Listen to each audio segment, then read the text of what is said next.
Good morning and welcome to this public hearing, the Standing Committee on Social Development. My name is George Nearsu. I am the MLA for the Mackenzie Delta, Deputy Chair of this Standing Committee. At this time, I will ask the MLAs on this committee to introduce themselves, then other guests. We'll start with Ms. Morgan. Good morning. I'm MLA Shauna Morgan, representative for Yellowknife North. We'll just do our committee first. Sure. And our MLAs on committee members online. Can you introduce yourselves, please, starting with Mr. Testart?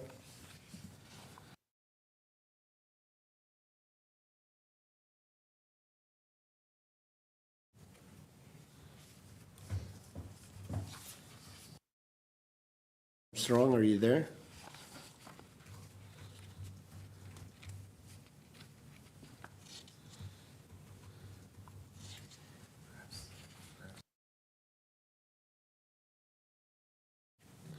Okay.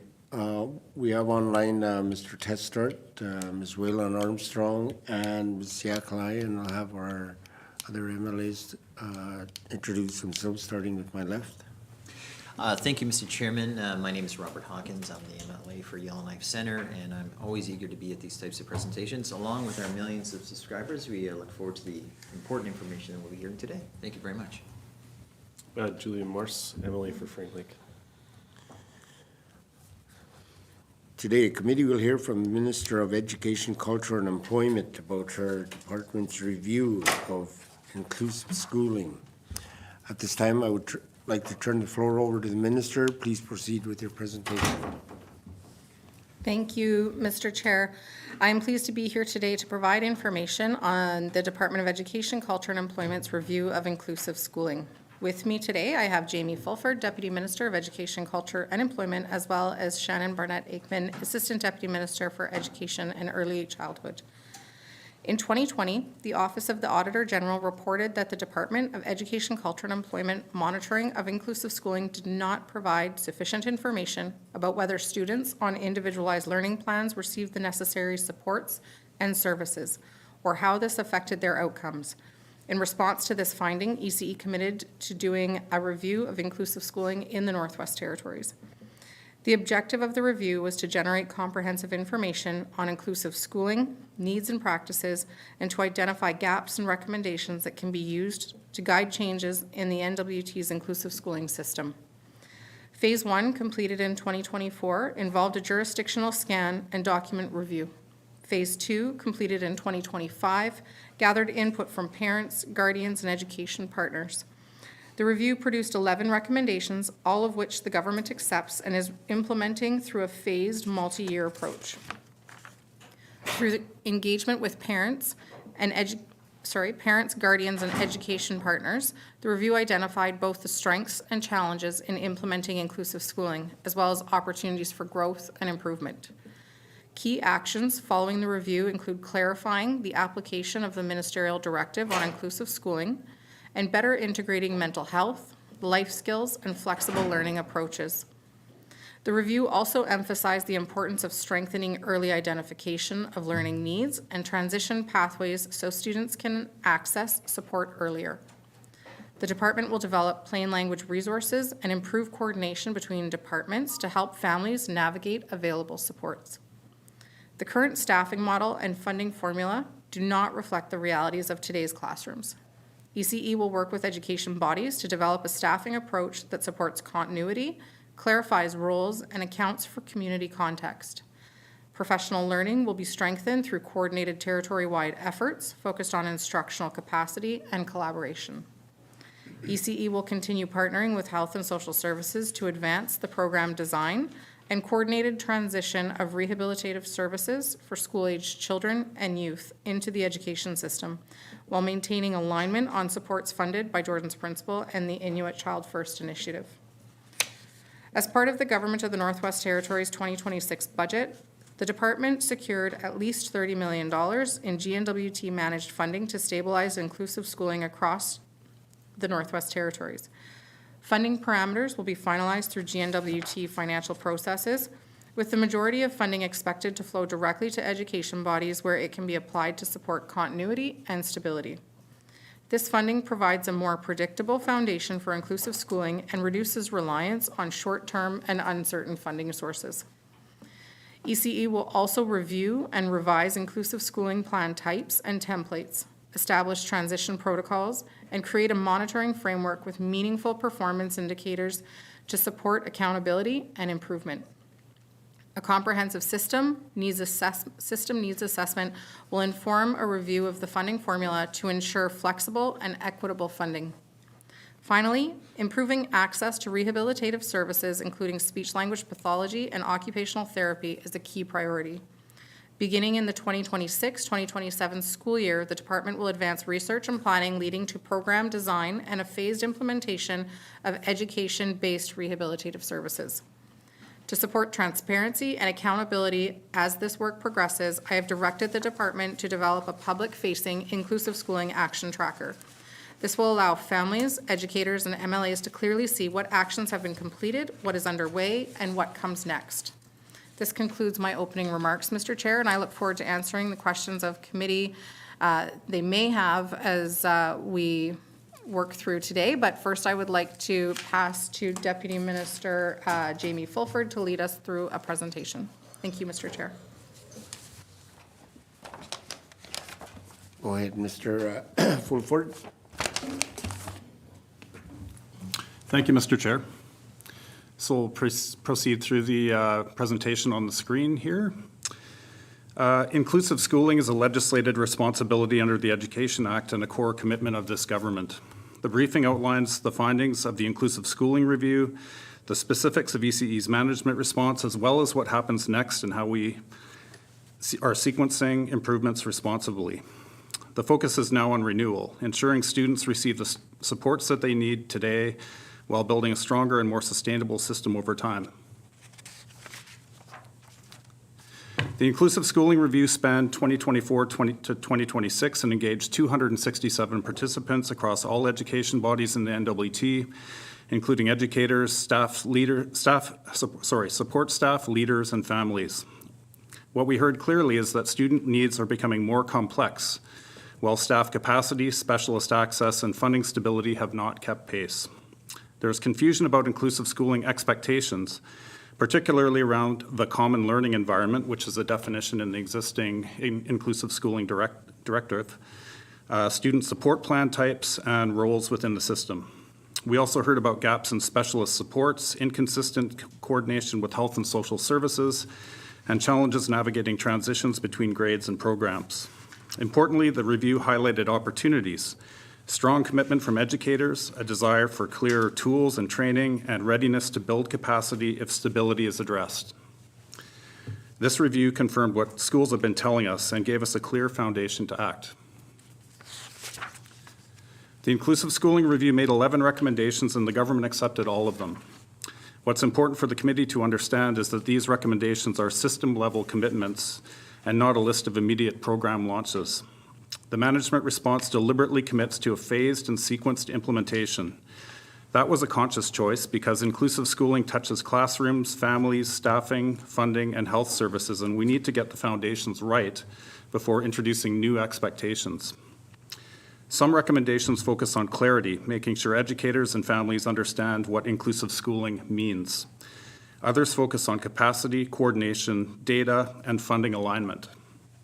Rather than implementing all 11 at once, we are sequencing the work to ensure changes are clear, manageable for schools, and accountable to both families and the Assembly. You'll see in the next slides how the sequencing works in practice, including how and when decisions on key areas of work, such as early screening and rehabilitative services, will come forward. This system readiness framework on the current slide is how we are turning the review and management response into action in a careful, disciplined way. The key message here is sequencing. We're not trying to do everything at once. This framework ensures we strengthen foundations first before introducing new expectations or services. That means starting with clarity, what inclusive schooling means, how transitions work, and what students can expect, and then building capacity, coordination, and accountability over time. Each phase builds on the one before it. Later phases, including decisions related to services or funding, depend on the groundwork done earlier on.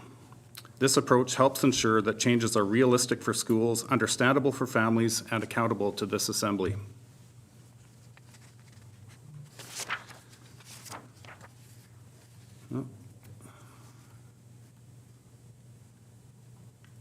Apologies, committee, I have got out of sync with my slides here. Phases 1 and 2 are focused on getting the foundations right and providing immediate stability and clarity across the system. The most urgent risk identified through the review was service disruption for students who rely on inclusive schooling supports every day. That is why the government confirmed $30 million in GNWT managed funding through the 2026 budget to help stabilize inclusive schooling beginning in the 2026-27 school year, with parameters returning to Financial Management Board in May. This funding is intended to support continuity of services, helping education bodies retain key positions such as support assistants and program support teachers, and maintain access to essential supports while broader system improvements are phased in. In parallel, we are clarifying foundational expectations, what inclusive schooling means, how student support plans work, and how transitions should be managed. Collectively, this work is about clarity before change, making sure educators and families understand expectations, roles, and planning before new requirements or services are introduced. To be clear about what this looks like in practice over the next year, this work is already underway. In Phase 1 and Phase 2, that includes refining the inclusive schooling definition and support plan types, beginning work with education bodies on staffing approach options, and strengthening coordination of professional learning. With respect to early screening and identification of student need, Phase 1 and Phase 2 work includes beginning an evidence review and jurisdictional scan of early screening approaches used in other education systems. This work is focused on understanding what helps identify learning needs earlier, what safeguards are required, and what options could be appropriate in an NWT context. This work has already begun and will lead to options being developed for ministerial direction. These early phases are deliberately about preparation so that future decisions are thoughtful, realistic, and supported across the system. You'll see additional milestones related to screening, rehabilitative services, and other areas of inclusive schooling in later phases once options, feasibility, and approvals are in place. Phase 3 is focused on making inclusive schooling easier for families to navigate and ensuring students receive support earlier and more consistently. A key part of this phase is improving how families understand and access supports, clear information, clearer pathways, and less fragmentation when needs arise. Phase 3 also includes advancing early identification and screening work. At this stage, this means developing options that support earlier learning, particularly in the early elementary years and at transition points. Screening is about earlier support, Screening is about earlier support, not diagnosis or labeling, and any implementation will be confirmed by ministerial direction. On rehabilitative services, the Ministers of Education, Culture and Employment, and Health and Social Services have provided direction to transition the provision of rehabilitative services for school-aged children and youth into the education system. Phase 3 is where we move into implementation planning for that work, completing needs assessments, designing education-based service models, and preparing for a phased transition that protects continuity of care. Taken together, this phase reflects a clear shift from review to action while sequencing the work so supports remain stable and sustainable.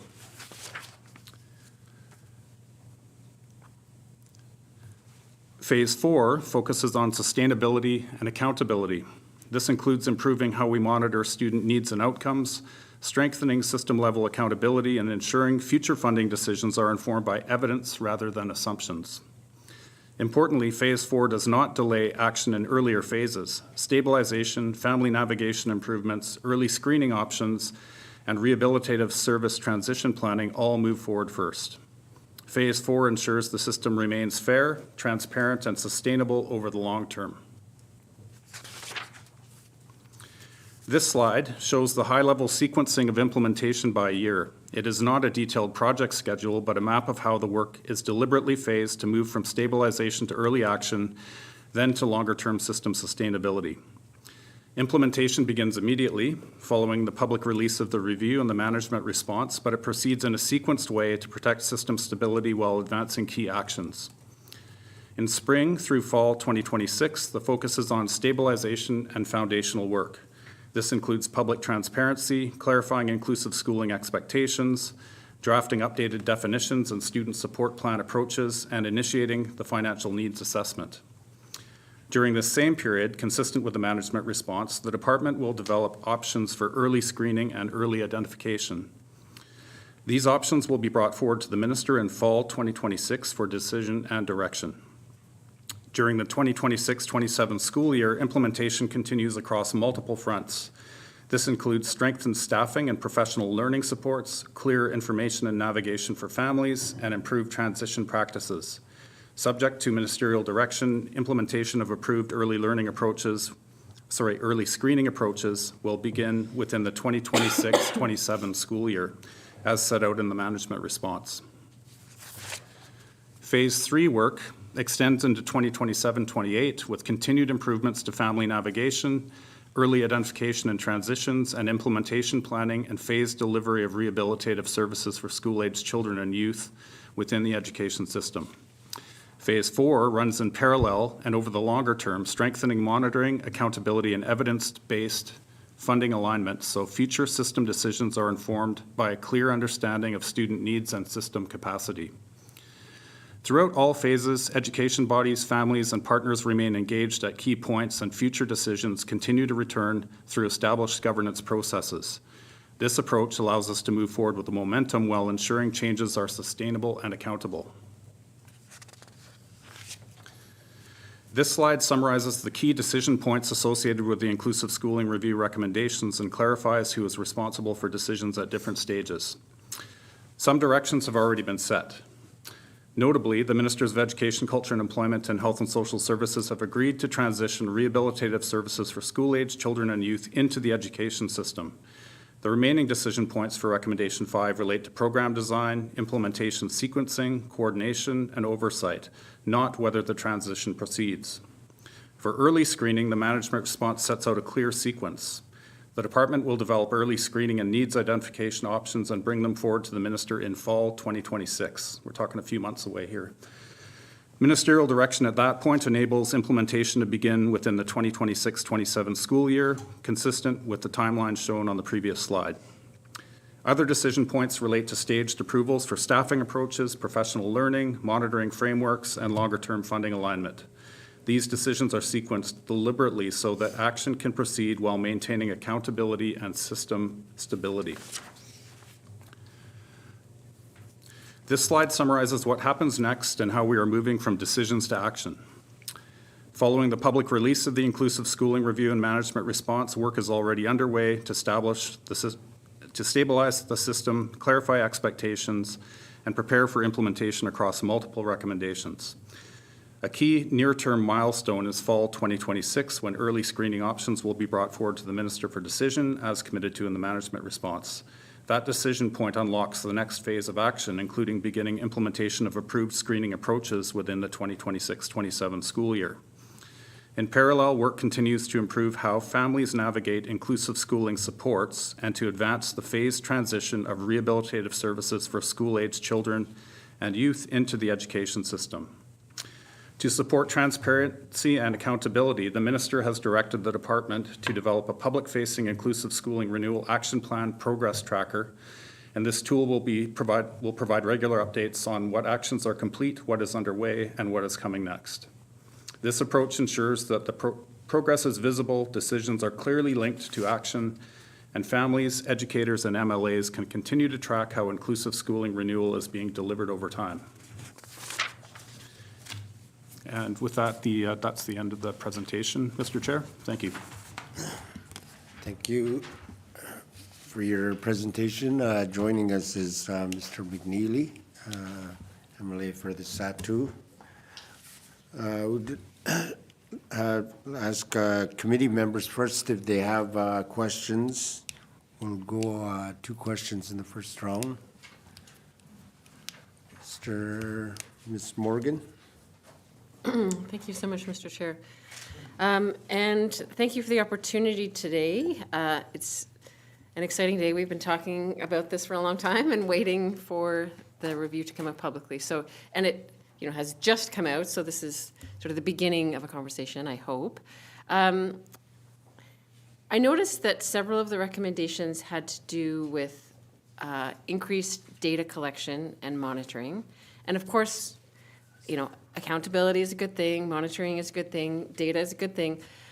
But sometimes where it becomes a struggle and a challenge is if that places a huge burden on frontline people, in this case, probably teachers, to collect that data, right? In theory, yay, we all love data, but if that requires a teacher who's already got a million things on the go and 25 kids to wrangle to then also spend a significant portion of their day, filling out check boxes or like counting things or like whatever the data is required to be collected, then it could end up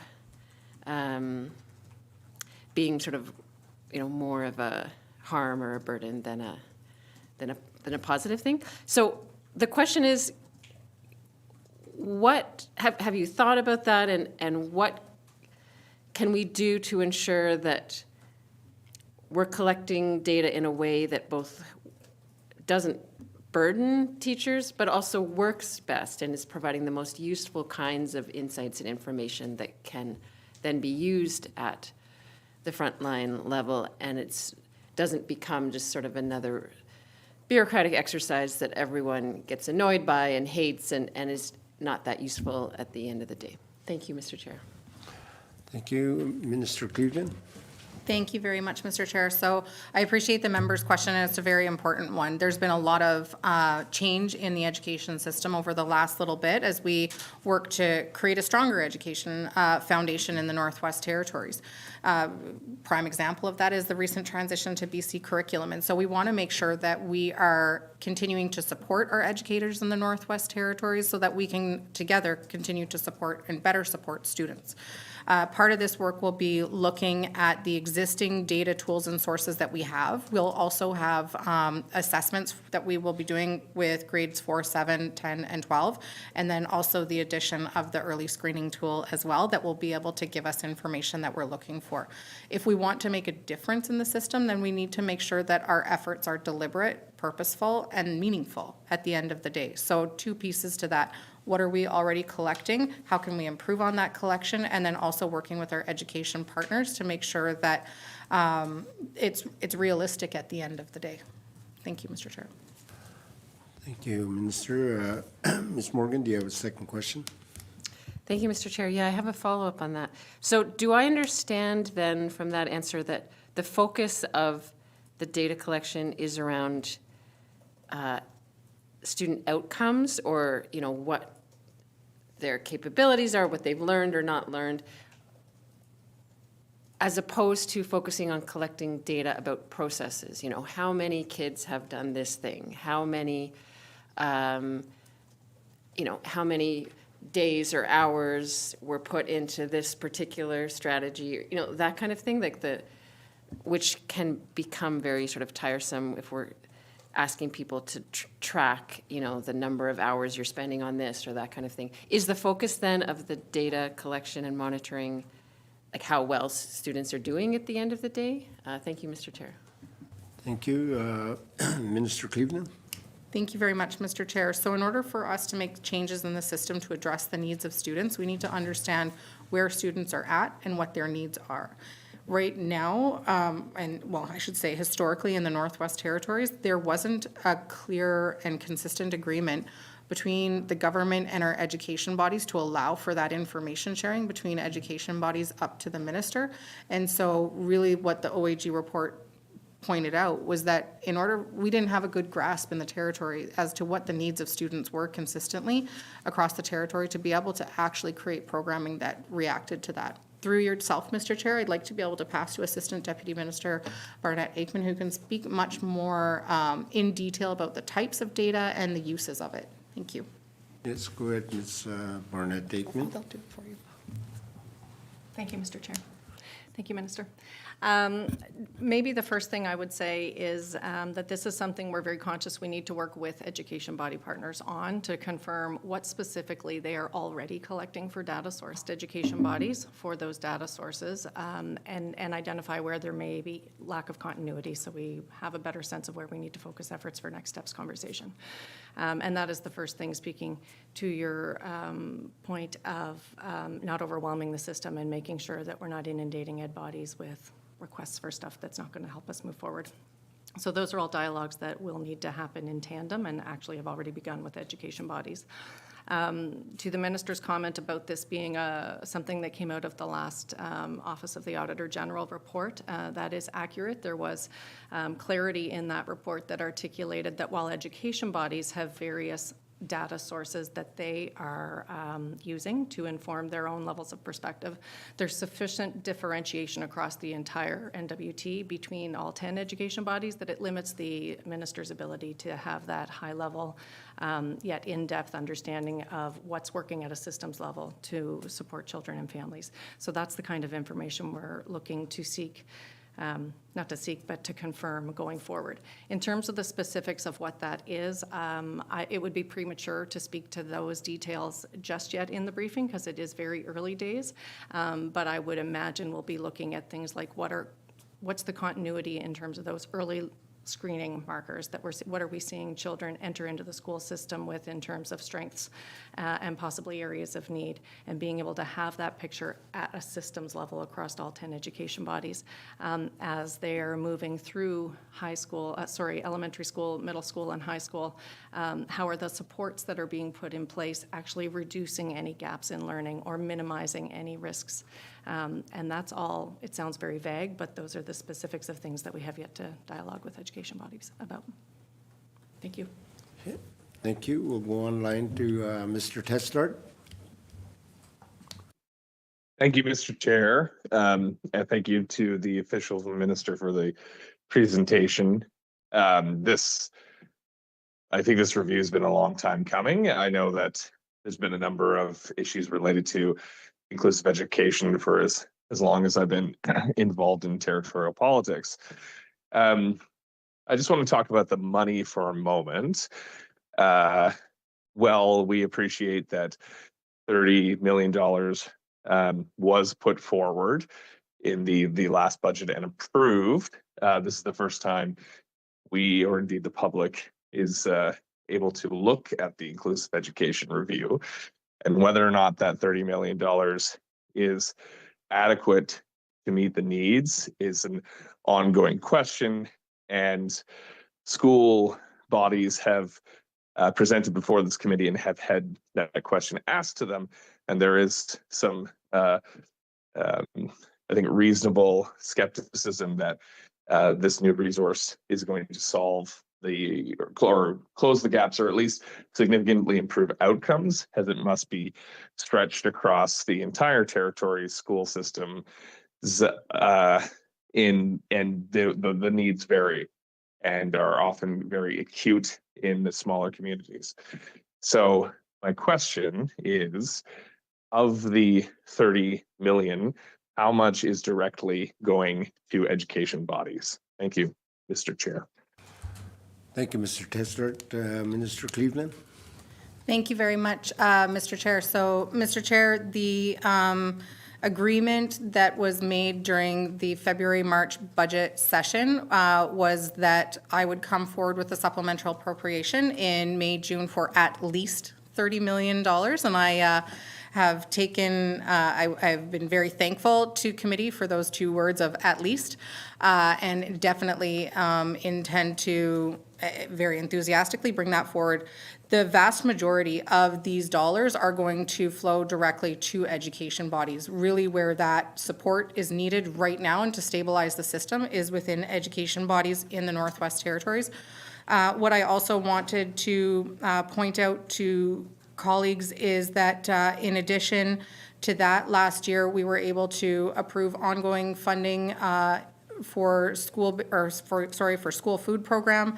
That brought our school food program funding for education bodies to just over $3 million in the territory, and also in the main estimates that were just approved in March, That also included roughly $10 million that flows directly to our JK to 12 education. Some of that was in teacher salaries, some of it was in expansions of our Indigenous language education, Indigenous languages instructor education program.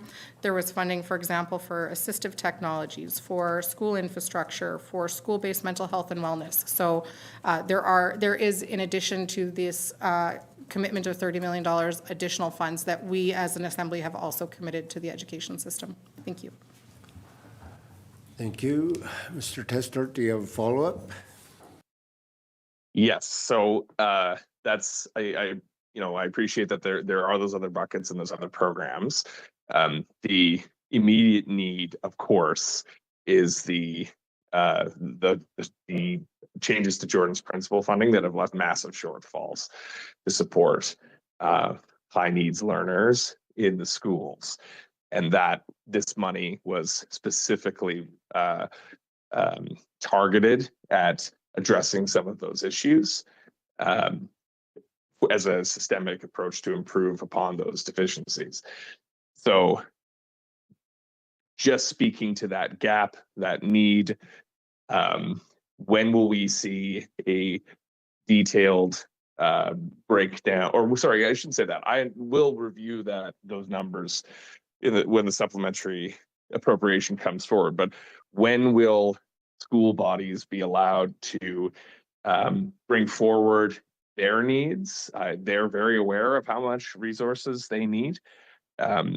They've been working with the federal government for years to bring those resources into our schools to support our kids. So when will they have the opportunity to bring those needs forward and get a clear understanding of how much of that new resource is going to go to each of them individually with respect to those very specific needs? Because I want to make sure that there's transparency around this money as quickly as possible. We often hear about the difficulty of recruiting staff to support inclusive education, to support high needs learners. We hear about all those challenges, and when governments are slow to provide answers, and I think the federal government is the main culprit here, and I would say often has been involved in rug pulling around Jordan's principles, which is completely unacceptable for schools. They need to know, because if they don't, they have to lay people off. And once that happens, it's very hard to get those people back. And, if schools have taken extraordinary measures to find skilled professionals like speech language pathologists, as they have done in the past, it's very hard to recruit them. Our health system can barely recruit them. So when will they know how much money they're getting? Or how much money they're proposed to get? Let's just put it that way. They'll only know once the supplementary appropriation is approved. I know that. But when will they be aware of how much is earmarked for them should the appropriation be approved? Thank you, Mr. Chair. Thank you, Mr. Testart. Minister Cleveland.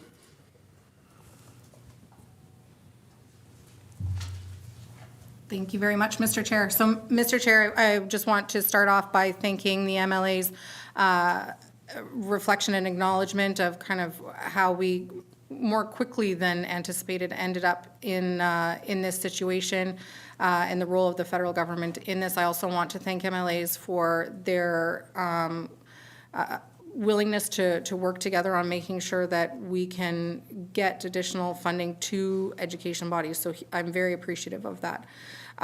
In regards to the funding itself, just something the MLA had mentioned, I wanted to be very clear that the intention is to be as flexible as possible with this funding, because I firmly believe that our educators know our kids best, and that decision-making needs to happen at the local level as to how to support students. So the intention is not to be restrictive with funding, but to ensure that students get the supports that they need at the local level. In addition to that, and specific to the member's question, both education leaders, so myself and education body chairs, as well as superintendents with leadership from Education, Culture, and Employment, have been having active conversations around how to flow these dollars and what makes the most sense across the territory, given that we do have such a vast and diverse territory. So certainly also of note is that education bodies also worked with Education, Culture, and Employment to establish the funding parameters that are in the submission for the Financial Management Board. So that work of collaboration is already very much happening between education bodies and Education, Culture, and Employment. In addition to that, we had conversations, even just last week around what are some concerns around getting this funding flowing, and certainly the priority was speed to start. And so I have also indicated to my colleagues within education bodies that they will be advised of the amounts that they are going to get before it is approved through the Financial Management Board, with the caveat that it needs to first go through Financial Management Board and then go through the Legislative Assembly for approvals. But I want to make sure that they're aware of those numbers as soon as possible. So given that the parameters for what people wanted to see as far as concerns addressed through funding were just established end of last week. That information is flowing to me this week, and then in the next couple of weeks, the education bodies will receive that information themselves. Thank you. Thank you, Minister Cleveland. Up next, we have Mr. McNeely. Minister. Thank you, Mr. Chair. My first question is that looking at the presentation and the multi-year plan, is part of that plan to have the department develop in preparation for next year's election as part of the transitional report from this government to the next, to include and ensure that the schedule is maintained? Thank you. Minister Cleveland. Thank you very much, Mr. Chair. Mr. Chair, this work is incredibly important to me. Inclusive schooling is one of my top 3 priorities within the Department of Education, Culture, and Employment, and I'm very open and transparent about that with staff of the department. One of the important pillars that I mentioned in my opening comments and that the Deputy Minister mentioned as well is transparency and accountability of this work, not just to the Assembly and ourselves as MLAs, but also, and more importantly, to students and families. And so having this information out publicly, having an action tracker that's publicly available on websites is something that I've directed the department to do, because it's important that this work be completed and continue on beyond all of us in these seats. Thank you. Thank you, Minister Cleveland. Do you have a follow-up, Mr. McNeely? Yes, I do. Thank you, Mr. Chair. The minister had mentioned that she's going to come back with an appropriation request, and is part of that request going to be identification to the allocation of the funding, where it's going to go as part of the overall inclusive schooling plan? That's kind of like my question. Where is the funding going to be directed and allocated to as part of the request for an appropriation? Thank you. Thank you, Mr. McNeely. Minister Cleveland. Thank you very much, Mr. Chair. So, Mr. Chair, normally the supplemental appropriations have a main figure that appears on them and then are attributed, for example, to Education, Culture, and Employment, and then would fall under the division itself. But the details of the breakdown of that would not be included in the supplemental appropriation. But I'm certainly happy to report back to committee following the approval of that funding and share with committee what that breakdown looks like. Thank you. Thank you, Minister. Up next, we have Ms. Yakalai online.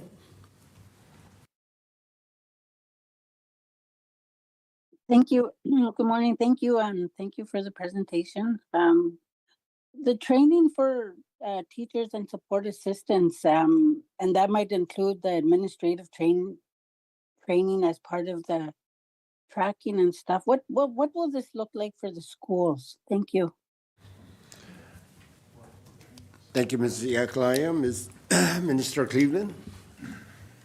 Thank you very much, Mr. Chair. So, Mr. Chair, one of the things that we hear a lot about, or that I have heard, both as previous term as Chair of Social Development and then also in this term as Minister, was from both education bodies themselves and then specifically support assistants wanting to make sure that they are working to fill their toolbox to support the students that they work with on a daily basis. And so there has been previous training that has been provided, and then specifically here, we'd be working on a training and development plan, and that is yet to be developed, and that would be done, though, in partnership with education bodies. We've had some examples of what has worked in the past and want to make sure that we're building off of those successes. Thank you. Thank you, Mr. Cleveland. Ms. Yakalaya, do you have a follow-up? Yes, I do. Because you're dealing with, the vast majority, like the 33 communities in the Northwest Territories, are you going to have one consistent type of training for everyone, or is it going to be based on their needs in the schools and in the regions? And how, doing a regional education conference to inform people, all the schools all at once, rather than going to each school and informing them or doing the trainings that way. Is that something that the department has looked at, the regional training conference where they do training sessions for the teachers and the support assistants, as well as having parent involvement? Thank you. Thank you, Ms. Yakalaya. Ms. Minister Cleveland? Thank you very much, Mr. Chair. So certainly working with education bodies on how that's going to look is going to be very important and to make sure that we're all working together at the end of the day. There is, and just did happen here in the Northwest Territories, an NWTTA Teachers Conference where all the teachers do come together. And at those conferences, there's everything from keynote speakers, activities for teachers to do together, learning opportunities, and so certainly we would definitely be working closely with NWTTA to see where some synergies exist. And I can say as well that through the experiences of the last year working on advocating for Jordan's Principle and inclusive schooling, that the NWT has been a very active vocal participant in those conversations as well, which is very much appreciated. And then in addition to that, Mr. Chair, certainly working through existing professional development opportunities that education bodies do provide, but we want to make sure that we're working together and not conflicting with one another. We want to be aligned. Thank you. Thank you, Minister Cleveland. Next, we have Ms. Whalen Armstrong online. Okay, thank you. Thank you for the presentation. Before I start, that 30 million, I'm interested in how that is going to be allocated. When you look at it, in the outlying communities, in the small communities, the unemployment rates are higher than Yellowknife and Hay River, and it's higher among males, youth, and Indigenous people. And YK has the highest average income, $75,000 or more for families. And whereas in smaller communities, the lowest average income is, for families, they earn, there's not too many families that's earning more than 75,000, but the highest percentage are earning less than 30,000. And when you look at the high school too, the diploma, percentage of percentage of the population with high school diploma, Det'anchogh is the only one that has less than 50%. And the crime and the income support, communities outside of Yellowknife and the regional center have much higher rate of income assistance case. Det'anchogh has the highest regional rate, followed by the Delta.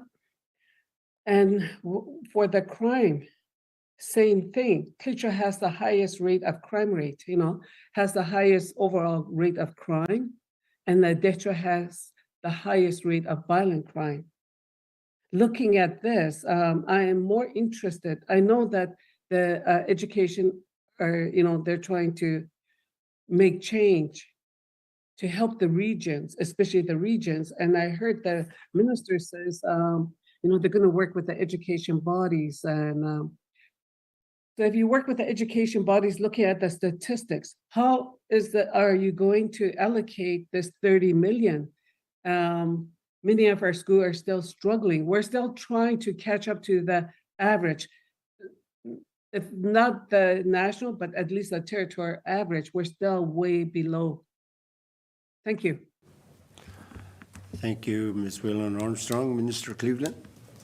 Thank you very much, Mr. Chair. So, Mr. Chair, certainly this was part of the conversation last week with education partners from across the territory. The data that education bodies from across the territory currently has differs from region to region.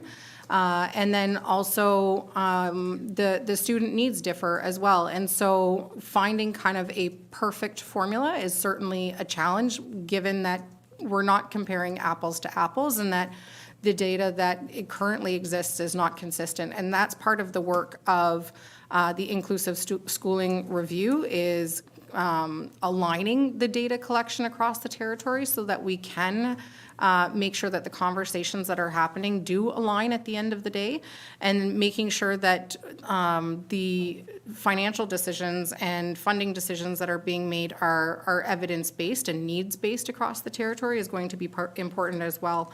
One of the really important things to me in this is that decisions are about what supports are needed for students are made at the local level. It's not helpful for me sitting here in Yellowknife to tell a teacher in Aklavik, for example, what support they have access to and what support they don't have access to, especially if the point of inclusive schooling is to make sure that students across this territory have the supports they need to access curriculum. And so the flexibility is incredibly important, and making sure that decisions are made at the local level is incredibly important as well. It's also important to note that we have a huge amount of need right across this territory. And so we need to make sure as well that we're supporting students from Fort Smith all the way up to Sax Harbor and beyond. Thank you. Thank you, Minister Cleveland. Ms. Whalen Armstrong, do you have a follow-up? Yes. Well, not comparing apples to apples, but in small communities, we know that we've been underfunded for many years. That's why we are lacking, and we don't have a lot of resources, to help us. And we have a lot of young children in our school that have speech and language issues, speech and language pathology, issues. So, and I've been asking the minister of that department before too, is that, we have scholarships for all kinds of other programs, early learning, childcare. That is also important. That's very important. We need more scholarships, especially, if students are interested in speech and language, because it seems like that's one of the fields that it's hard to recruit, especially in the Northwest Territories. But if we have those kind of programs, our young people from the small communities can go into that career.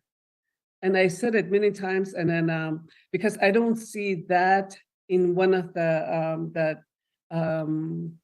there's 4 phase or 5 phase, and then there's 11 systems to follow. So I don't see it in there. So I just want to ask the minister, are they going to do something about that? It's good that that child early learning scholarship was good. And I know a lot of our young people took advantage of it, and a lot of them are working now in a school, and because they were trained for it. And it's good that we have them here, but we need more than that now. So I just wanted to know if they're going to introduce more scholarships program, for school, for young people that are interested in taking other programs. And I know that we are at disadvantage because of the teacher education program. We don't have that program no more. So from 2017 to now, we don't have no new graduation from that time. So so that's the question for the minister, is that are they going to introduce more scholarships for young people?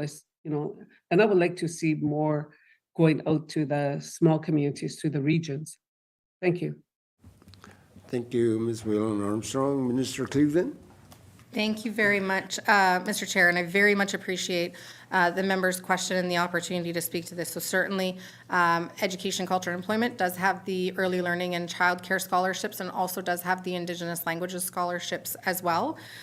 In addition, I think it's really important, so Yellowknife Community Foundation does have scholarships, but they're not only offered to Yellowknife students. I've had the opportunity to sit on the evaluation committee before I held this role, which I highly recommend anyone who has the opportunity to volunteer for that committee. It is amazing to get to see the different applications from students throughout the territory. And so I highly recommend that students from communities apply on those scholarships as well. And then in addition to that, ECE does have a web page dedicated to different scholarships from different organizations that they maintain on their website. In addition to that, Mr. Chair, I wanted to acknowledge the member's concern where there is like a small community accelerator part of the school funding formula as well, to account for the higher needs in small communities, the higher cost of delivering education. And in addition to that, we've made some amendments to the school funding formula and really working to treat it as a living formula, not a stagnant formula. So some examples of that are through the small community secondary student funding portion of that. So we've really increased that just recently now, and then also increasing the school-based mental health and wellness. That was a specific change to that impacted small communities.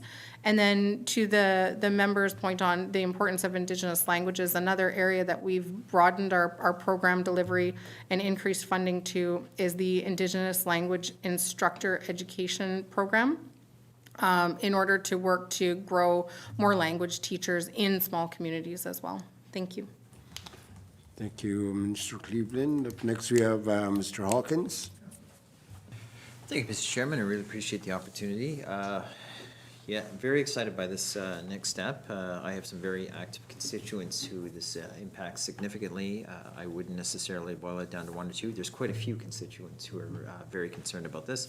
And I would say broadly, I know a lot of people in the Northwest Territories, not just Yellowknife, whether they're in the small community or regions, feel much the same as the constituents I deal with this, or from time to time. I wouldn't say every day, that'd be not fair, but I would say regularly I hear from them. Mr. Chairman, it's very important to me to understand this from a parent engagement point of view. And as a parent, I mean, you know, it's always one of those things about, oh, the government shows up and, hey, we know best, and this is how we're going to do it. But, you know, you may be parents as well, but the thing is that are you parents who are dealing with these types of challenges day to day?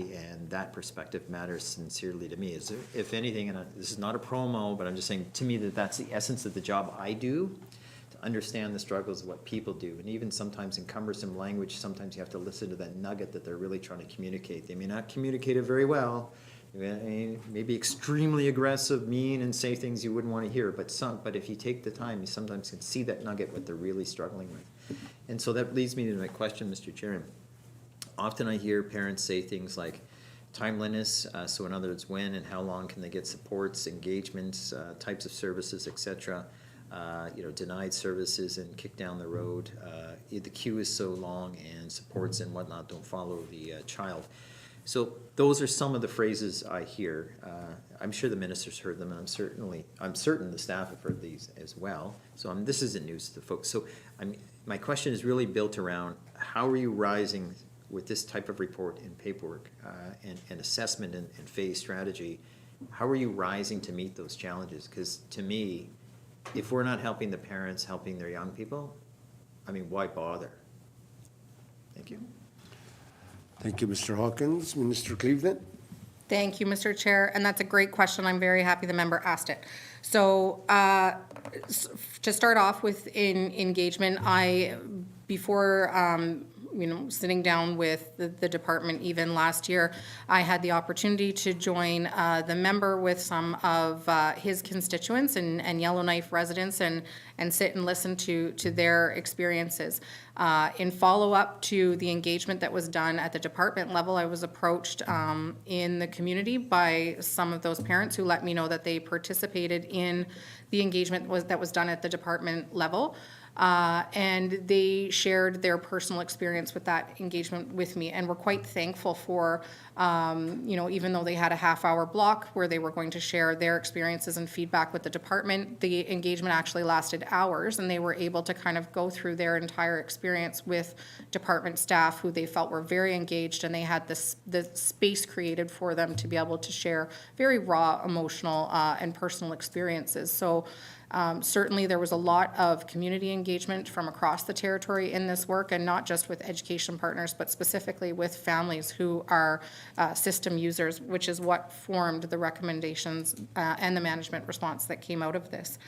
Definitely I agree with the member that it is imperative that this work be incremental, that it be felt by residents and felt by students and families, and not be something that we wait to the very end till we feel it has a bow on it in order to kind of release it into the world. And so that is why some of the work you're going to see, beginning in the fall of this year is clarifying pathways. So when the member asked about, access to services, so clarifying what those pathways are within the school, out of the school, putting together plain language guides to help parents, help guardians understand what the supports are that are available, but understand their particular pathways to them, and then improved clarity and coordination with health partners as well. One of the things we hear the most about across the territory is access to rehabilitative services, which is why Minister Semler and I are working closely together, because we know it needs to be a coordinated approach, and we know it has to change than how we've done it in the past, because it's just not working. We can't rely on trying to keep doing the same thing over and over again and fill these spaces in the same way. We need to change the way that we're approaching this. Thank you. Thank you, Mr. Cleveland. Mr. Hawkins, do you have a follow-up? I do, and I'm eager. I guess inside I'm like yelling and all excited about this. Like it's hard looking these parents in the face, and when they say things like, my child needs this, and it gets kicked down the road and whatnot, and they put a lot of weight on us to deliver, and of course we have a lot of weight and expectations of the department to deliver. So, Mr. Chairman, I want to make sure I don't get too caught up and too long-winded on this, so I'm going to try to stay focused to the question I drafted, which is essentially around, I am not here to school anyone in this room. Early intervention is key. I mean, there's extensive research and literature on this, and any delays areas of brain pathways. By the way, that comes with fancy words that even if it's in front of me, it's difficult to read. But it boils down to pathways and pathway development and how they think and learn and act. And then there's social, emotional, academic outcomes, and even overall in the process of economic responses. In other words, good investment gets greater value the earlier we can do these interventions, Mr. Chairman. So all of this combined, and I want to end it with the wait and see approach, and someday, one day, just does so much harm. So ultimately, my question really is built around: will there be expectations that this critical foundation will be timely and responsive? In other words, is there going to almost be a contract by saying, okay, once we've engaged your young person in this thing, we're going to make sure that they get these, say, speech people within, 3 months, and then we're going to make sure that they have regular contact with people? Because what I hear is that, they get their name on the list, and that is a victory. But there's no secondary victory, and it gets kicked down the road. Then the therapeutic services are so further down the road, and so there's no timely engagement on these things. So there has to be not only early access, whether you live in Yellowknife or in a region, you have to have early and meaningful access and constant support for this. If we're going to put the best money at the beginning, because we're throwing a lot of money at the end, hoping that something will come that won't. So I want to see us be able to lock in that when we commit to young people and families, we're behind them. Thank you. Thank you, Mr. Hawkins. Minister Cleveland? Thank you very much. So those service delivery models that the member is talking about is exactly what we're working on. One of the things, and imminently here, like this is kind of work over the course of the next year here because it is so incredibly important. But at the same time, we're not expecting to kind of do that wait to get to changes in classrooms, changes in people's hands.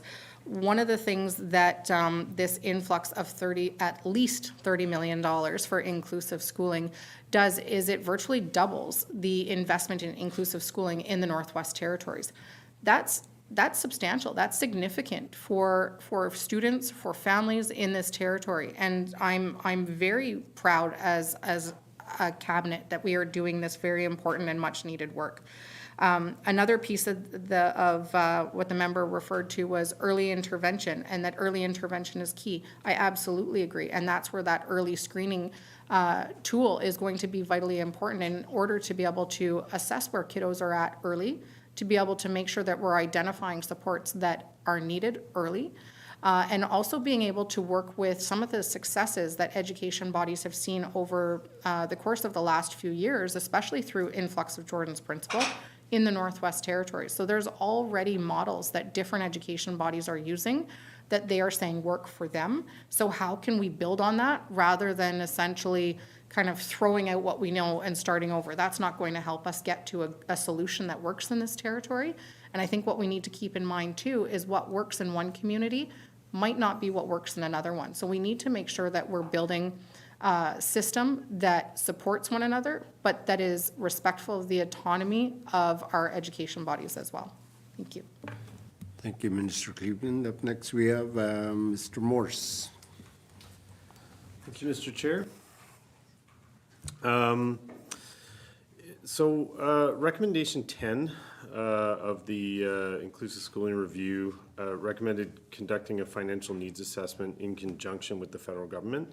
I noted that the department accepted the recommendation but modified it a bit and kind of focused on their own. And I'm just wondering why pull away from the recommendation to work in conjunction with the feds? I mean, I think it's been spoken to a bit already today, but with Jordan's Principle funding being cut, it's clear there's a big funding gap and that some of that money is coming from so that gap is being created by federal money being taken away. So can the department help us better understand how they will be working with the federal government to fill that gap? It seems like inclusive schooling is the place where that's going to happen. So can you help us better understand how you'll be seeking funding to pay for all this? Because I think it's clear that this is going to be costly.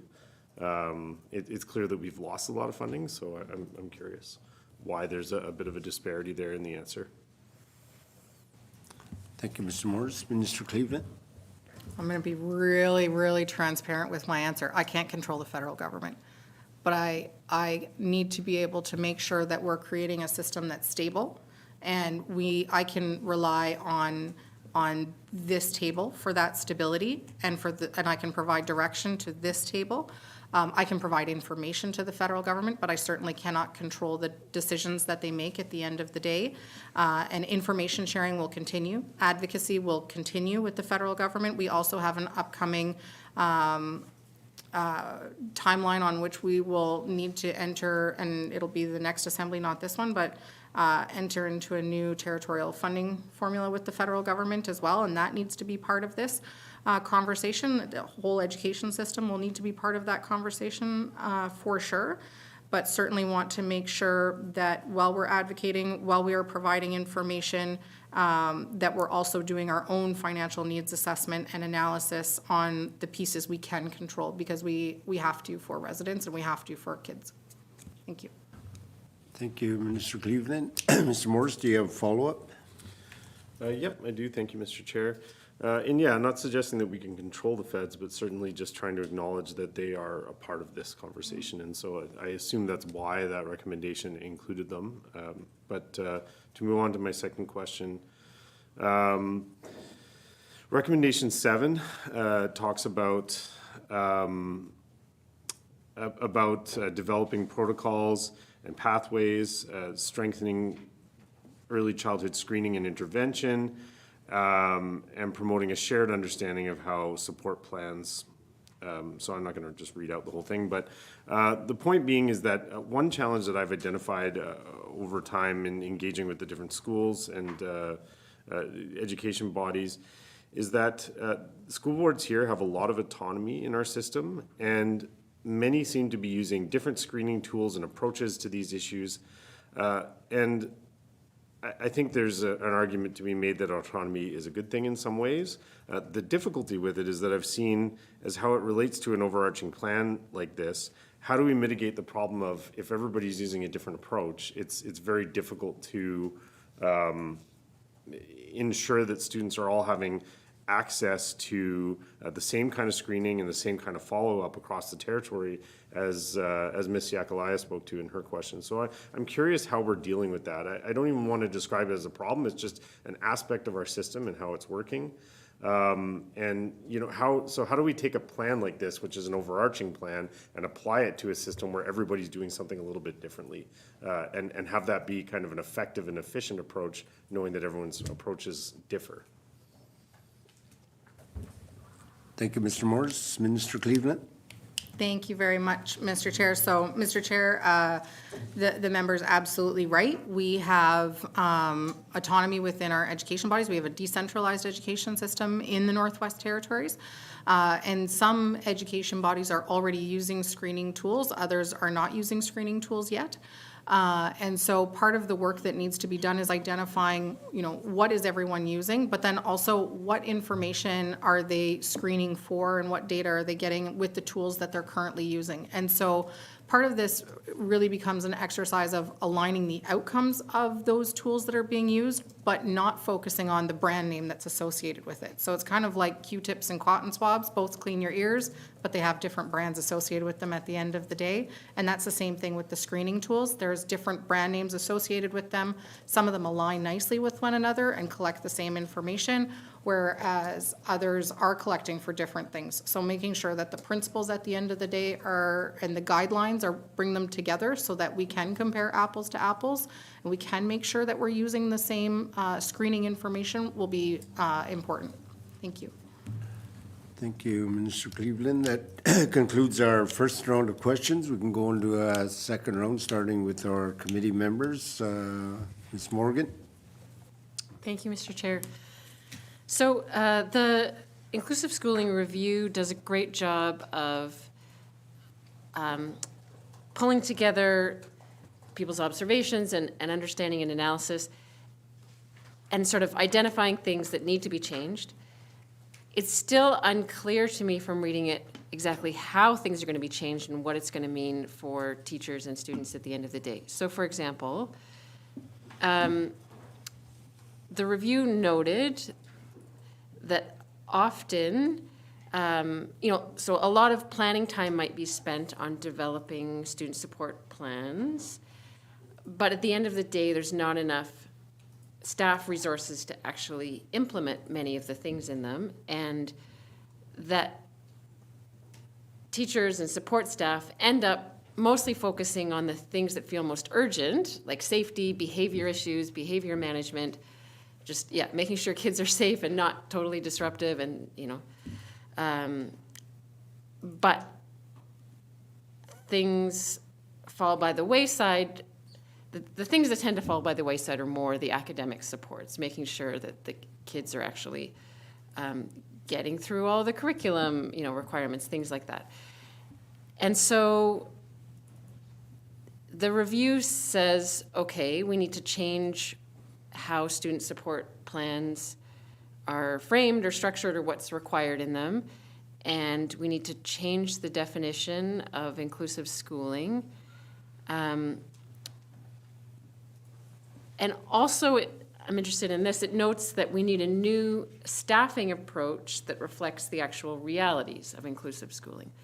So reading between the lines, it seems clear that something's got to give.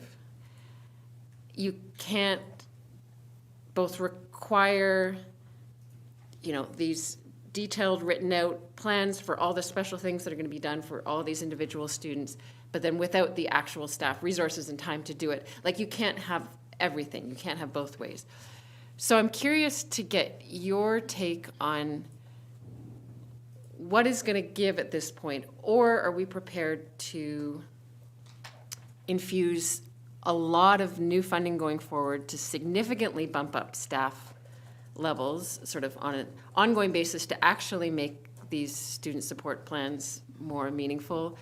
Is the sense that we're going to pull back on some of the requirements, or even the sort of planning and administration around developing the details of all these student support plans? Is it a matter of just acknowledging realities and infusing lots more resources into it to make it work? Or,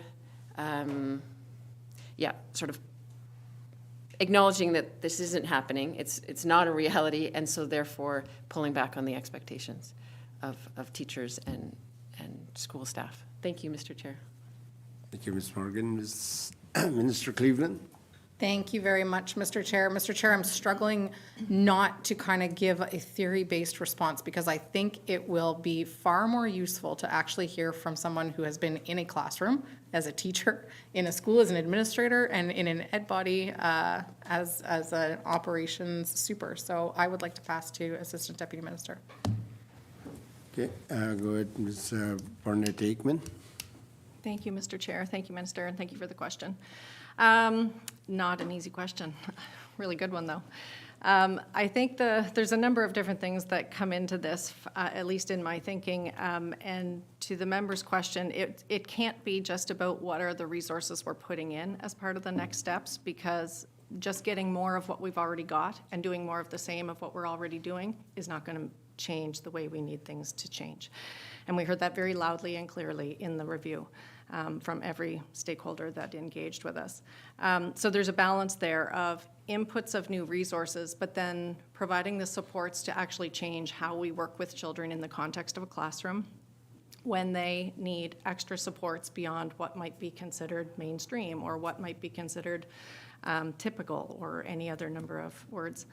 And so that's what you'll see in the action plan, the management response to the review. You see so much more than just an influx of funding. There's the need for there to be flexibility in how education bodies can access funding, because the supports that a community may be able to, or a school or a family might be able to access in one community is going to look very different, obviously, than maybe the community down the highway.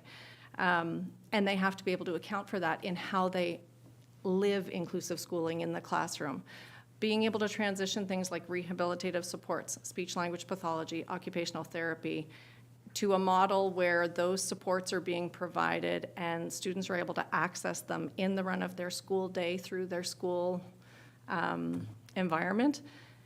Number one is intended, the hope and the intention and the way we're going to build the program is to ensure that there's increased access to those types of supports than what children and families can currently receive based on what they've been telling us for the last few years. That will mean a different way of teaching in the classroom, because if we have children who are able to access those types of foundational supports that might actually get at some of where children are struggling as they even enter into the classroom in junior kindergarten, for example, then the way a teacher can provide support to them in a classroom changes completely from what they've been doing so far, and that's just one small example. So it's a complex answer to a complex question, but just to say that it can't just be piling on more and more and expecting teachers to do more and more, and it won't be. It can't be, because that won't work for children, and it certainly won't work for adults and teachers. So it's about how do we input more resources and then support teachers and principals and all of the staff at a school level to use those resources in ways that they've either had success and strength with so far, or in ways that they haven't even had a chance to do because they never existed before. So that's where the learning plan comes into place. So it's the addition of resources, it's the support to use the resources in different ways, and then assessing how that's going as we move forward. Thank you, Ms. Barnett Aikman. Ms. Morgan, do you have a follow-up? Thank you, Mr. Chair. There's a lot there, and I do like a lot of what I'm hearing. I think we are hopefully on the right track, just recognizing that you can't just keep expecting more and more and more with the same resources, the same number of staff, the same amount of time. You know, something's got to give. But I'm hopeful that we might be able to find ways to just transform the way we're already doing things instead of just asking for more.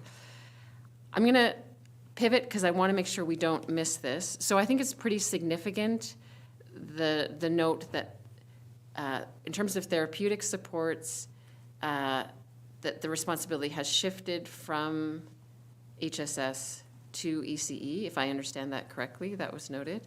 So that's a big, huge shift. So how is ECE going to ensure that we reduce wait times for speech language pathologists, et cetera? Is this going to be now ECE trying to start its own recruitment drive and hiring people, or are we relying more on sort of private sector professionals and supports that are out there, or how do you even begin to tackle this as ECE? Thank you, Mr. Chair. Thank you, Ms. Morgan. Minister Cleveland? Thank you very much. So that transition is happening over the course of the next year, and part of the transition needs to be that planning, and it can't be ECE planning. It also is not going, I will tell you right now, it is not going to be just taking what once used to sit in health and social services and moving it to ECE. That is not how we are going to find success here. How we're going to find success is we have education bodies who have found success in how they're able to deliver these services to their students through funding through Jordan's Principle. So learning from pieces of those and then building on it so that we're creating a support system that empowers the successes that we've seen in this territory, but also creates unity so that all of a sudden we have people being able to share best practices. We make sure that there's continuity between kiddos as they're going through their therapeutic services, and so that we can continue to support them along the way. We can't just have a system that doesn't speak to one another, because we know that this territory is very small and that sometimes kids will spend time in one community and another, so there needs to be that kind of continuity of care and support there as well for them. So it can sound very easy, but in actual fact, it needs a support system under it, and we need to make sure that we're working with education bodies because we don't want to end up just importing what didn't work in another department to this department. We want to make sure that we're creating something that gets therapeutic services to kids in their schools at the end of the day. Thank you. Thank you, Minister Cleveland. Up next, we have Mr. McNeely. Thank you, Mr. Chair. My feeling, you're going down the right path here, and I just want to make sure that this new inclusive schooling pathway is going about it the right way.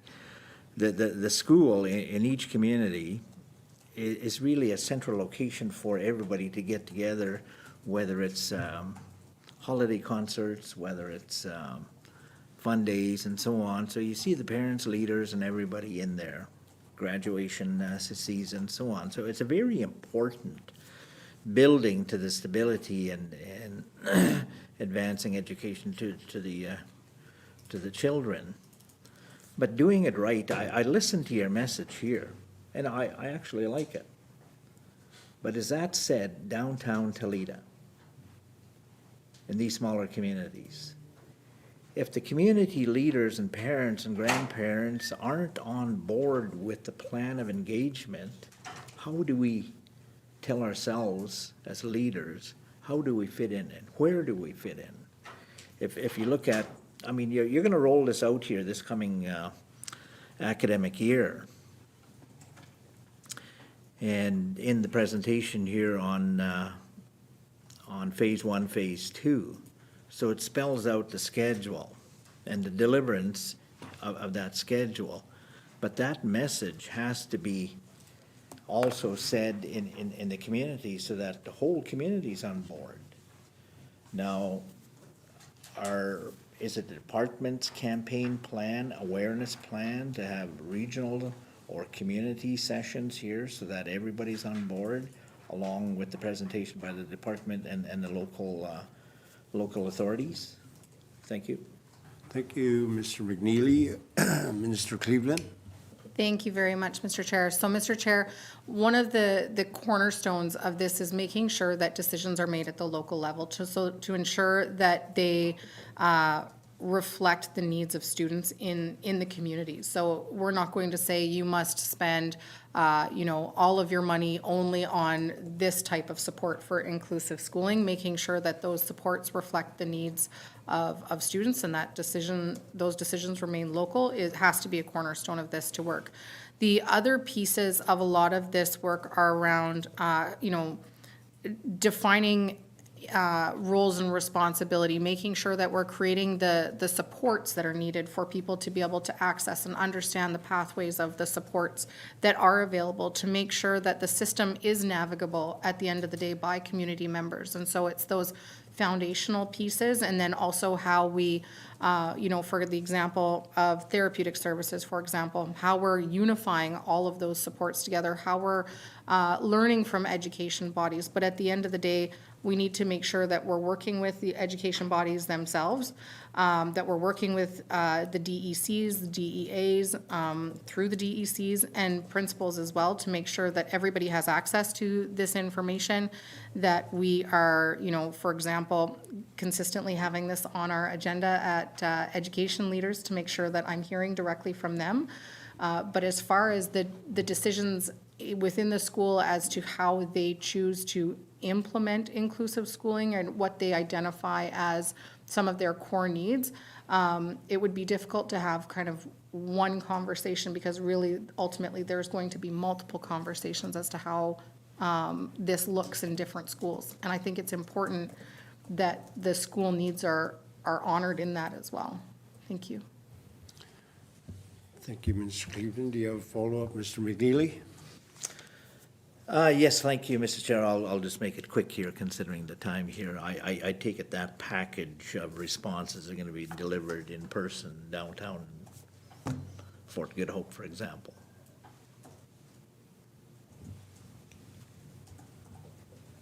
I just asked a question whether that message is going to be delivered by your office in a public forum in each community, and this is the inclusive schooling plan. Now, we're taking the plan and we're bringing it and doing a campaign so awareness is made and deliverance in each community or each region.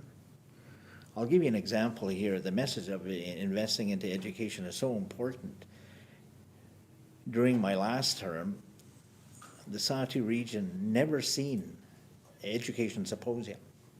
So I helped sponsor one, July the 4th, 2019. A couple of parents came up to me and said, "Danny, who put this together?" I said, "Me and some other people put this together." I said, "Why?" She said, "We've never had an education symposium or a conference in this area." So it puts education to the back burner if we don't bring it to the forefront and get that message. Now we got a plan for inclusive schooling. Let's take this plan and have community engagements or regional engagements. Thank you. Thank you, Mr. McNeely. Minister Cleveland?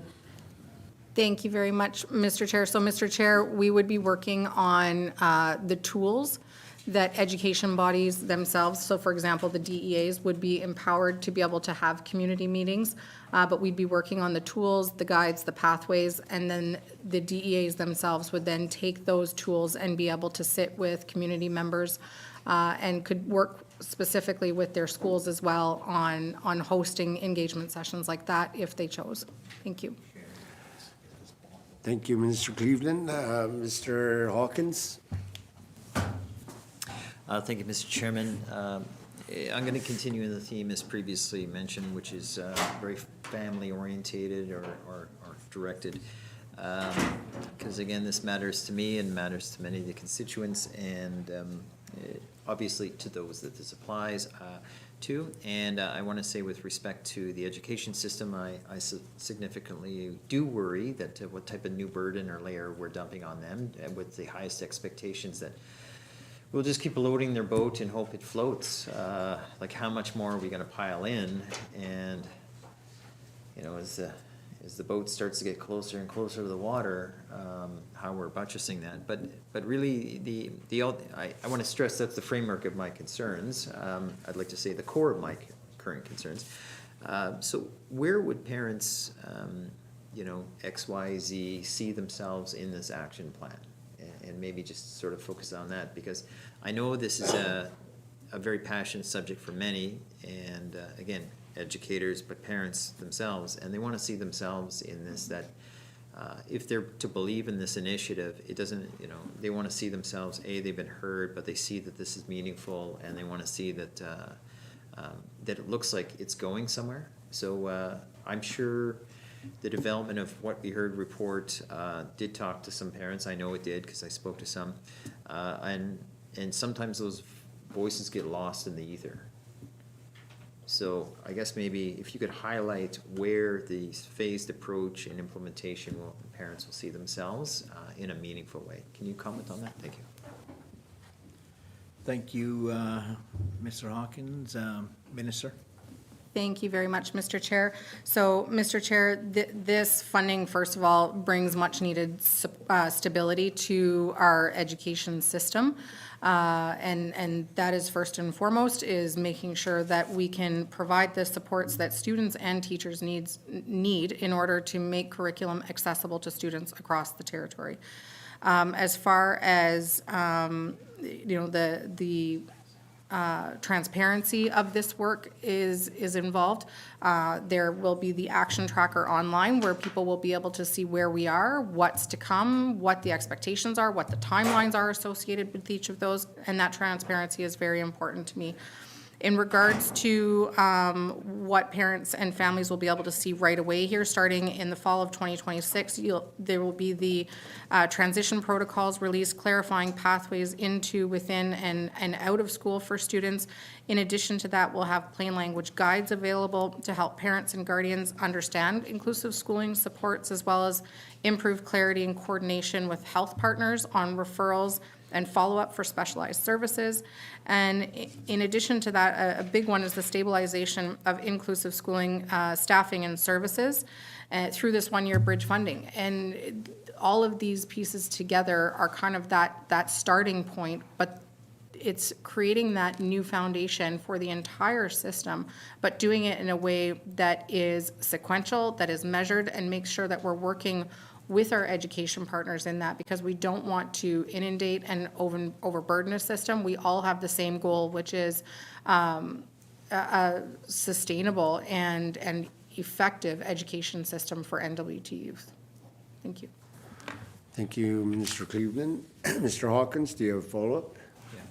Thank you. Is there any intent with ongoing engagement with parents? I mean, I know eventually you have to stop, you know, sort of stop reviewing and studying things, because that's all the industry becomes, but in the sense of these lifetime ongoing and never getting action done. But is there any type of intent to do check-ins or outreach with parents who are starting to see this role? I mean, I don't expect this to be day one, but if you begin with the end in mind, you know where you're going, and at least you can say you recognize when you get there.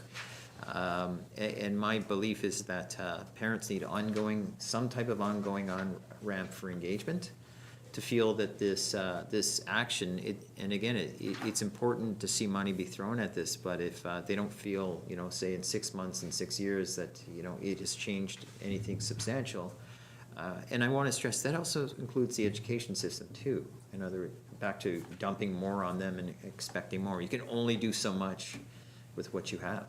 So I guess the re-engagement plan, I think, should be included up front to make sure people are, you know, we're here to solve everything, see you later. No, I want to hear that there is intent to keep a relationship of some sort ongoing, and if that's the case, that's great. And if that isn't the case, could the department make sure that they look at that intent to make sure that parents are felt they are part of this journey? Thank you. Thank you, Mr. Hawkins. Minister Cleveland?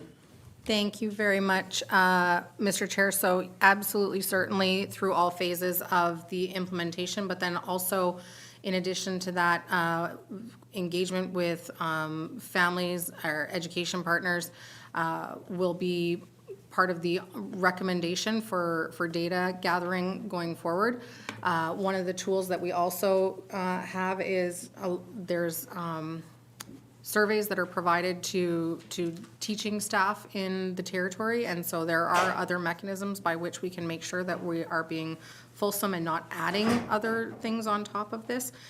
There's other pieces as well that going forward are tools that can be looked at in order to kind of monitor successes or areas for opportunities, and those are education outcomes. Those are assessments that are happening and already implemented.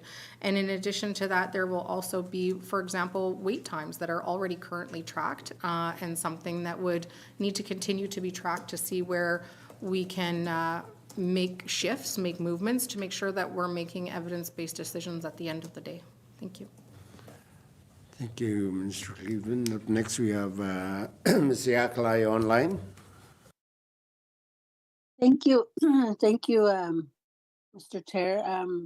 It's good to hear that everybody has, like, there's so much questions about all of this stuff, and it's really relevant because our communities rely heavily on, you know, the education and how things go for our kids. Now, I had a young lady that's got a special needs child, and because of the Jordan's principle cut funding or the funding not coming in, she was talking about what was going to happen to her child in the fall. So she's not aware about what is going on presently in the school system, or she's not being told that then inclusive schooling is going to start happening and things are going to start rolling out in the fall.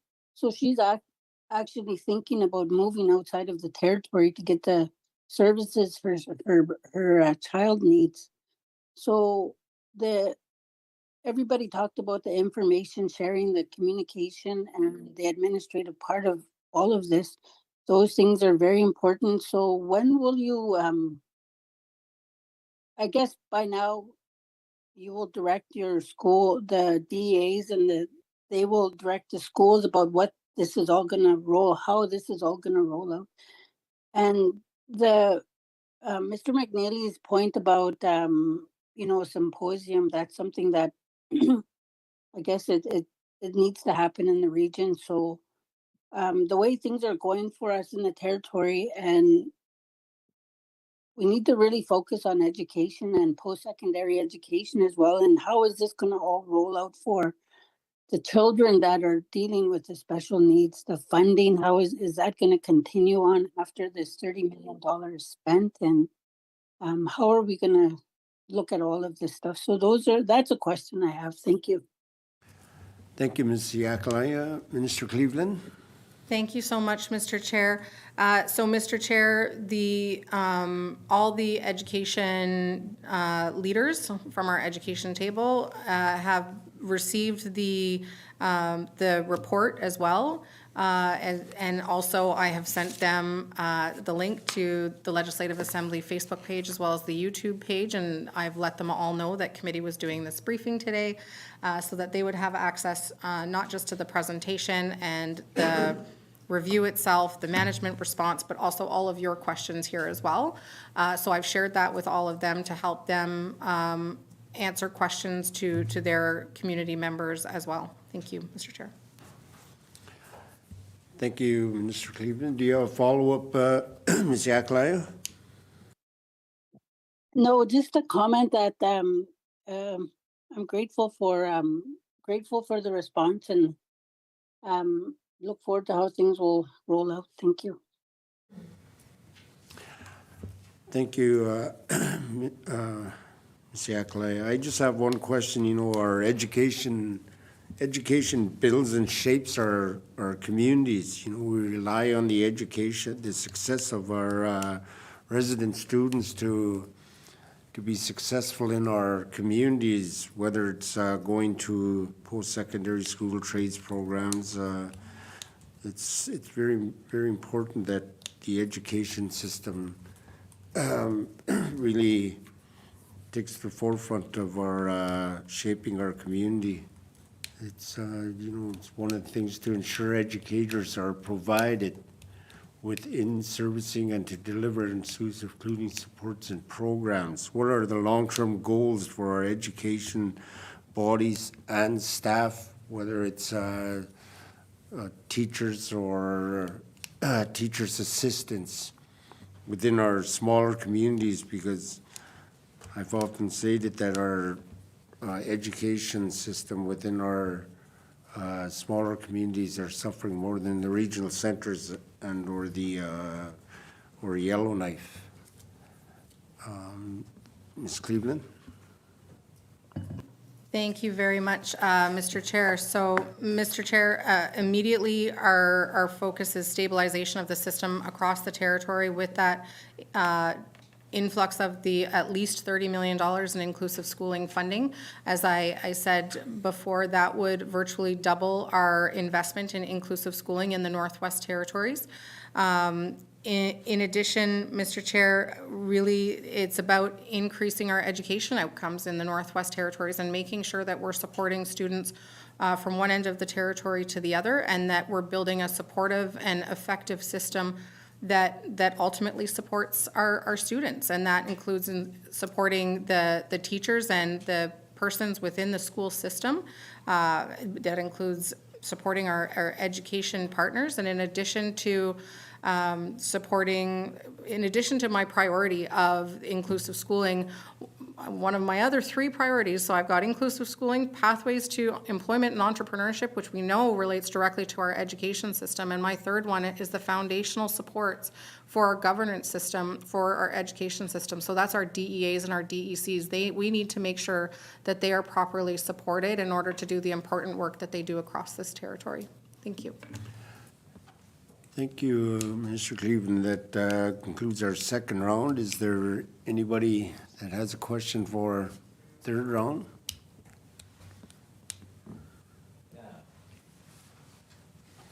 Well, I don't see any. So, okay, go ahead, Mr. Hawkins. Got so many, but, I mean, I need to read the report cover to cover before but, so I've just had a chance to glance at it, and I'm very appreciative of the briefing, which, in my mind, I kind of know where it's going. What type of engagement have you had with the schools on this particular initiative? Again, I'm not saying they're being voluntold this is what's happening, but, there are key partners to the actual implementation of this process. Be careful what you wish for, type of thing. I mean, I can give anecdotes to the little these and that's to the end of the day, but the truth is sometimes you have to know what know what you're getting before you ask for it, and I want to make sure that they're prepared for what they're getting. Yes, I've never heard one single school board say, no, we don't want more money. If they're out there, I'd be curious who they are. But the truth be told is, are they ready for this, and are they prepared for this in the sense that they know what they're getting? Thank you. Thank you, Mr. Hawkins. Minister Cleveland? Thank you very much, Mr. Chair. So, Mr. Chair, I have the opportunity to sit down multiple times a year with education leaders from across the territory, along with both of the people who are on my left and my right. And so that includes meeting with superintendents as well as the education body chairs themselves. So that's from the district education councils and then the DEAs themselves in Yellowknife here. And that's all together. In addition to that, the superintendents meet directly with Assistant Deputy Minister Barnett Aikman as well. And then I also have the opportunity to meet with the NWTTA's Executive Leadership Council multiple times a year, who provide, very, anecdotal, real, live time experiences from the classrooms, because their entire Leadership Council is made up of teachers from across the Northwest Territories. So the experiences and information that all of these leaders share is invaluable. In addition to that, the management response was shared with all superintendents before it was even shared with me. So they got to feed into that process. And then I was able to see kind of their consolidated feedback into that response. As far as the finances are concerned, the member is right. I've never once heard an education body say they want less money, so I can agree with that statement. And the flowing of the dollars for the at least $30 million of inclusive schooling additional funding that will be brought forward in the May-June sitting of the Legislative Assembly, superintendents and education leaders fed into what they would like to see, what their concerns are in that process as well. Thank you. Thank you, Minister Cleveland. Yeah, go ahead, Ms. Morgan. Thank you, Mr. Chair. I just have one more question, and this may be more specific to Yellowknife or regional centers, but was there any consideration in this review about ESL students? So perhaps children that are part of families who might be refugees or recent immigrants who maybe even struggling to learn English, let alone the culture shock of being thrown into a new place and a new school. And so was that considered in terms of what supports those students need, what supports schools and teachers need for having kids in their classrooms who might be recent immigrants and might, at the same time as they're trying to get up to speed with curriculum, even just be struggling to learn English? Thank you, Mr. Chair. Thank you, Ms. Morgan. Minister Cleveland? Thank you, Mr. Chair. So certainly inclusive schooling supports are intended for any child in the school system who needs access to them in order to access curriculum. So absolutely, those children would be captured in this review and in this conversation. Specifically, it's worth noting that 110 classroom teachers, 60 program support teachers and 55 support assistants are participated in the review that was done. So certainly school staff had a massive role to play in the engagement as well that was done. Thank you. Okay, thank you, Minister Cleveland. On behalf of this committee, I want to thank the minister for appearing before us today to provide this briefing on inclusive schooling. With that, our public proceedings have come to a close. I would like to note for any viewers online that the Youth Parliamentarians of 2026 will be holding their model session today, April 30th at 1:30, which will be live streamed. Please consider tuning in to support these students from across the NWT as they finish their week acting as MLAs here at the Legislative Assembly. Thank you again and have a good day.